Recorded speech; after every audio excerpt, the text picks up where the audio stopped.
કામરેજમાં નકલી ઘી બનાવવાનું કૌભાંડ ચાલતું હતું ત્યારે સુરત ગ્રામ્ય એલસીબીએ સપાટો બોલાવીને આ કૌભાંડને ઝડપી પાડ્યો છે।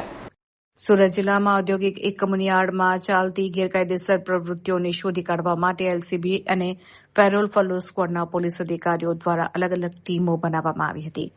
પોલીસે ટેકનિકલ સર્વેલન્સ અને અંગત હ્યુમન સોર્સિસ દ્વારા મળેલી ચોક્કસ બાતમીના આધારે નવાગામ ઉદ્યોગનગરના આ એકમો પર અચાનક દરોડો પાડ્યો હતો। દરોડા દરમિયાન ફેક્ટરીમાંથી મોટા પ્રમાણમાં શંકાસ્પદ નકલી ઘીનો જથ્થો, પેકિંગ મટીરીયલ, બ્રાન્ડેડ સ્ટીકરો અને અન્ય સાધનો મળી આવ્યા હતા।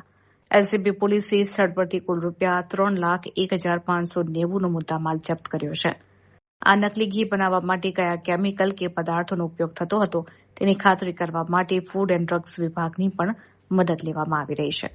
પોલીસે આ મામલે ગુનો નોંધી ફેક્ટરીના સંચાલકો વિરુદ્ધ કાયદેસરની કાર્યવાહી હાથ ધરી છે અને આ દૂષિત ઘી ક્યાં ક્યાં સપ્લાય કરવામાં આવતું હતું તે દિશામાં વધુ તપાસ તેજ કરી છે।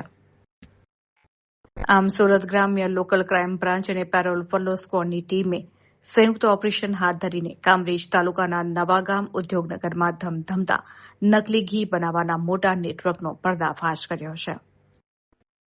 અહીં Aaradhya marketing and dairy products નામના એકમમાં શંકાસ્પદ નકલી ઘી બનાવીને તેને ગાયનું શુદ્ધ ઘીના નામે બજારમાં વેચવાનું ગેરકાયદેસર કૌભાંડ ચાલતું હતું। આખરે તે ઝડપાઈ ચૂક્યું છે।